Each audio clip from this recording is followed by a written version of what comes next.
White ഹൗസിലെ ഒരു ഉന്നത ഉദ്യോഗസ്ഥനെ ഉദ്ധരിച്ചുകൊണ്ട് ഒരു ട്വീറ്റ് പുറത്തു വന്നിട്ടുണ്ട്. അതിൽ പറയുന്നത് ട്രംപിന്റെ ഈ വെടിനിർത്തൽ പ്ലാൻ പ്രകാരം ഇറാൻ ഈസ്റ്റേൺ ടൈം മിഡ്നൈറ്റ്, അതായത് ഇന്ത്യൻ സമയം ഏതാണ്ട് 9:30-10 മണി, ഏതാണ്ട് ഈ സമയമായിരിക്കാം, ആ സമയത്ത് വെടിനിർത്തൽ പ്രാബല്യത്തിൽ വരുത്തും.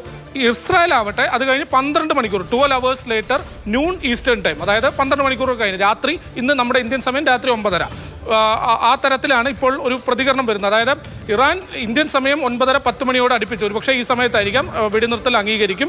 ഒപ്പം ഇസ്രായേൽ ആവട്ടെ 12 മണിക്കൂർ കൂടെ കഴിഞ്ഞ് ഇന്ത്യൻ സമയം ഇന്ന് രാത്രിയോടുകൂടി വെടിനിർത്തൽ പ്രാബല്യത്തിൽ വരുമെന്നാണ് വൈറ്റ് ഹൗസിലെ ഒരു ഉദ്യോഗസ്ഥനെ ഉദ്ധരിച്ചുകൊണ്ട് ട്വീറ്റ് പുറത്തു വരുന്നത്.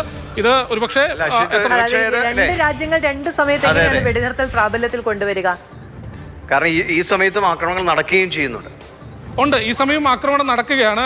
ഞാൻ അല്പം മുമ്പ് ഈ സമൂഹ മാധ്യമങ്ങളോട് നോക്കുകയായിരുന്നു. അതിൽ ഇസ്രായേലിൽ കൂടുതൽ വാർണിംഗ് കൊടുത്തിരിക്കുന്നു. അതായത് ഇസ്രായേലിലെ പല മേഖലകളിലും ഇപ്പോൾ സൈറനുകൾ മുഴങ്ങുന്നു എന്ന വിവരം കൂടിയാണ് പുറത്തു വരുന്നത്. അപ്പോൾ ഈ വൈറ്റ് ഹൗസിൻ്റെതായി പുറത്തു വരുന്ന വിവരങ്ങളിൽ എത്രത്തോളം ആധികാരികതയുണ്ട് എന്നുള്ളത് ഒരുപക്ഷെ കണ്ടു തന്നെ അറിയേണ്ടിയിരിക്കുന്നു. പക്ഷേ ഈ വൈറ്റ് ഹൗസിലെ ഒരു ഉന്നത ഉദ്യോഗസ്ഥനാണ് ഈ കാര്യം അറിയിച്ചിട്ടുള്ളത്.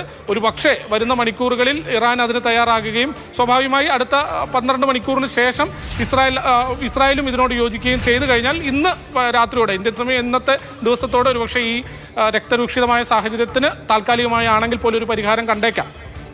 ശരി, it has been fully agreed by and between Israel and Iran that there will be a complete and total ceasefire എന്നുള്ളതാണ് വൈറ്റ് ഹൗസിന്റെ ഭാഗത്ത് നിന്ന് പുറത്തു വന്നത്. എനിക്കത് പറഞ്ഞതുകൊണ്ട് അത് നമുക്ക് തള്ളിക്കളയാൻ കഴിയില്ല. ഒരുപക്ഷെ നടക്കാനുള്ളത് തന്നെയായിരിക്കും. സ്വാഭാവികമായിട്ടും അതിന് മുന്നോടിയായി അങ്ങോട്ടും ഇങ്ങോട്ടും ഈ ആക്രമണം കടുപ്പിക്കുന്ന സാഹചര്യം കൂടി, ഒരു ഭാഗത്ത് ചർച്ച, ഒരു ഭാഗത്ത് ആക്രമണം. എന്തായാലും സമാധാനമാണ് എല്ലാവരും പ്രതീക്ഷിക്കുന്നത്. അതിലേക്കുള്ള ഒരു സൂചന ഇപ്പോഴുണ്ട്. ഇന്നലെ ഖത്തറിനെതിരെ ഇറാൻ നടത്തിയ ആക്രമണം ഒരുപക്ഷെ ഗൾഫ് രാജ്യങ്ങളെ കൂടുതൽ സമ്മർദ്ദത്തിലാക്കി വേഗത്തിൽ ഇതിൽ ഇടപെടാൻ, ഇപ്പോൾ ഇറാനും വിചാരിച്ചിരുന്ന അറബ് രാജ്യങ്ങൾ വേഗത്തിൽ ഈ പ്രശ്നങ്ങളിൽ ഇടപെട്ട് ഒരു പരിഹാരത്തിന് തയ്യാറാകുമെന്നാണ്. പക്ഷേ ഇടപെടാൻ ശ്രമിച്ചുവെങ്കിൽ അത് പ്രയോജനം കണ്ടില്ല. അപ്പോൾ ഖത്തർ അടക്കമുള്ള രാജ്യങ്ങളെ ഒന്നുകൂടി സമ്മർദ്ദത്തിലാക്കി ഇറാൻ എന്തും ചെയ്ത് കളഞ്ഞേക്കുമെന്ന, അതായത് കൈവിട്ട കളിയിലേക്ക് പോകുമെന്നൊരു ആശങ്ക സ്വാഭാവികമായിട്ട് എല്ലാ രാജ്യങ്ങൾക്കുണ്ട്. അത് പേടി കൊണ്ടല്ല, മൊത്തം ലോകത്തിൻ്റെ സമാധാനത്തെയും സ്ഥിരതയും ബാധിക്കുന്ന വിഷയമായതുകൊണ്ടാണ്.